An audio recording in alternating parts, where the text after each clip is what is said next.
आपका साक्षी जो है ट्रेनर है, ट्रेनिंग कराती है। मातृ माँ आई हो गया। हाँ, इधर जोड़ दें। हाँ ठीक। माँ खाली बना दो, वाह ऊपर सीधो रेखा दे दीजिए। सीरो रेखा छोड़िए ना, कैथी लिपि में सीरो रेखा नहीं चलता है।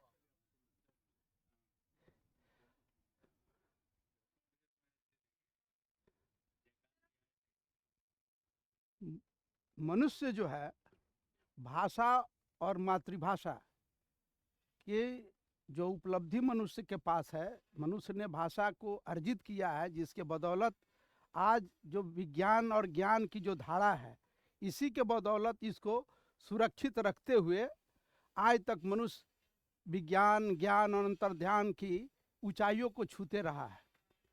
तो हमारे यहाँ भाषा से अधिक महत्वपूर्ण मातृभाषा को महत्ता उसको दी जाती है। हमारे यहाँ ऋग्वेद में कहा गया है, इला सरस्वती महित्रस्तो देवीर महिर्भुवः।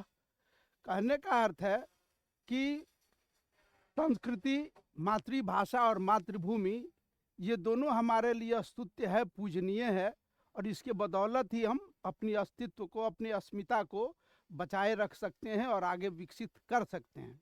तो हमारे यहाँ संस्कृत में एक और कहा गया है कि मातृभाषा परित्यज्य अन्य भाषा उपासते यत्र हिते यान्ति तत्र सूर्यो न भासते।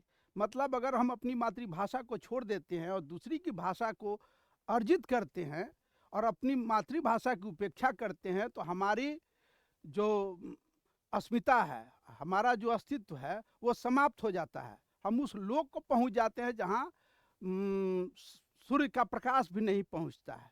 इसलिए अपने जीवन में हम अपनी मातृभाषा को, अपनी मातृभूमि को, अपनी संस्कृति को महत्व देते आए हैं, ऋग्वैदिक काल से लेकर के आज तक। तो हमारे यहाँ बिहार में 5 भाषाएं बोली जाती है, जिसको बिहारी वर्ग में ऐसे ग्रियर्सन 3 ही रखे हुए हैं, मैथिली को, मगही को और भोजपुरी को। लेकिन अंगिका और वजिका का भी आज काफ़ी कुछ विकास हुआ है।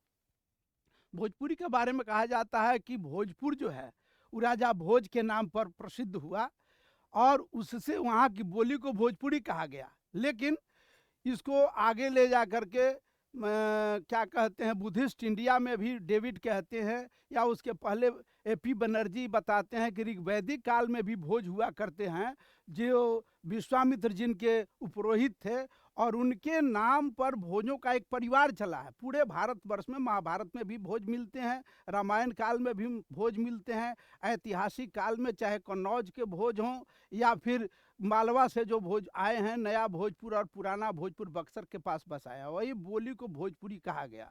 इसका क्षेत्र बहुत बड़ा है, 50,000 वर्ग मील से भी बहुत बड़ा भूभाग भोजपुरी भाषी का है। इस देश में तमिल को छोड़ करके इतना